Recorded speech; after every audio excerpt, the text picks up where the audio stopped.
안녕하세요. 돈이 되는 5분 이야기 돈노야의 김준영입니다. 돈 버는데 가장 장애물이 뭐라고 생각하십니까? 경기 변동입니까? 산업의 성패입니까? 정부 정책입니까? 바로 이런 것이 아닌 바로 자기 자신이 아닌가 이렇게 생각합니다. 투자 세계만큼 자유와 책임이 분명한 것도 없습니다. 우리가 금융기관에 가게 되면 금융직원들이 강력하게 추천한 상품들이 많죠. 그런데 만일 추천했던 상품에 투자해서 손실을 봤다고 해서 직원에게 물릴 수 있겠습니까?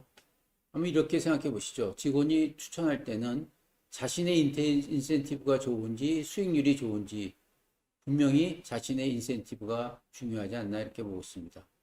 그리고 특히 상품 운영도 하지 않은 직원이 어차피 나중 운영 결과에 대해 판단하는 것은 넌센스가 아닌가 봅니다. 그래서 결국은 우리는 자신에 대해서 금융상품에 대한 공부가 필요하죠. 사기치는 사람 못지않게 사기당하는 사람도 나쁩니다. 왜냐하면 사기를 당하는 사람도 공짜 심리와 탐욕에 가득 차 있기 때문이죠. 시장 경제의 목표는 결국 사고 파는 사람들이 다수에게 만족스러운 결과를 낳게 하고 사회적 자원을 적절하게 배분하는 데 목적이 있습니다. 그런데 인간의 탐욕이 있기 때문에 또 탐욕이 있기 때문에 경제가 돌아갈 수밖에 없지 않나 이런 생각을 하고 있습니다. 그래서 경제학의 아버지라고 있는 아담 스미스의 구프론에서는 자본주의 속사를 이렇게 비유하고 있습니다. 우리가 빵을 먹게 되는 것은 빵집 주인이 이웃에 대한 자비심 때문이 아니다. 돈을 벌고 싶은 이기심 때문이다. 그 이기심이 모여서 경제를 돌아가게 하는 것이다.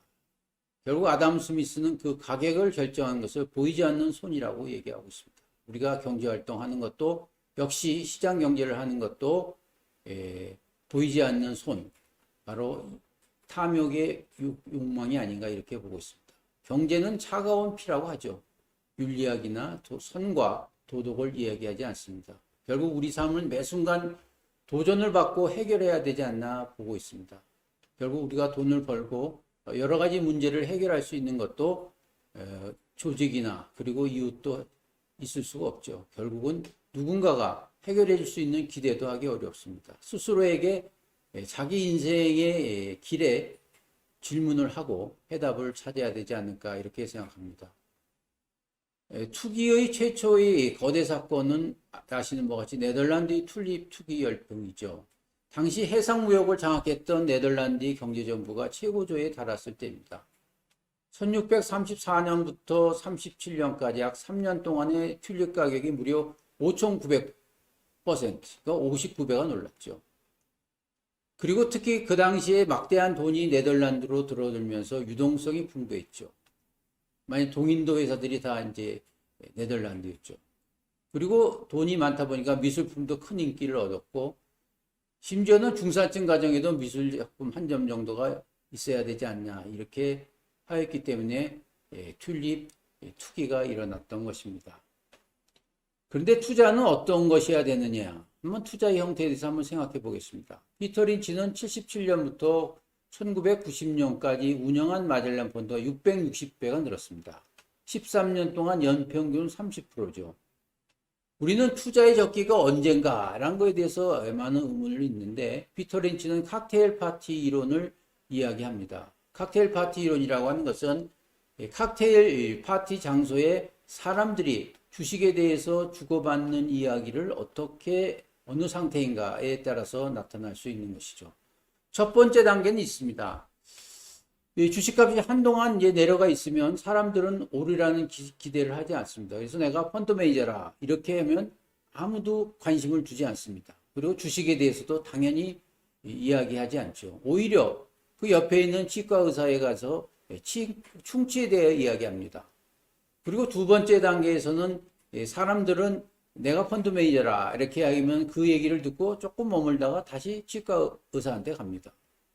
주식시장이 얼마나 위험한지에 대해서 내게 말할 정도의 시간도 주지 않습니다.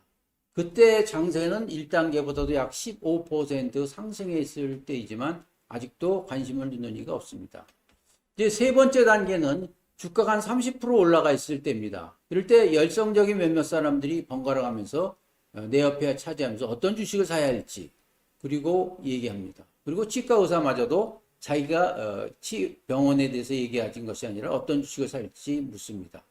이 마지막 단계인 네 단계에는 내가 펀드 매니저라 그러면 나를 에워싸죠. 그리고 이번에는 사람들이 내게 특정 종목을 사라고 말해줍니다. 그리고 나 또한 그들의 충고를 받아들였다면 어떻게 하나 이렇게 아쉬워하기도 합니다. 그때는 장이 오를 때까지 올라서 바로 흔들리는 시기가 아닌가 이렇게 보고 있습니다.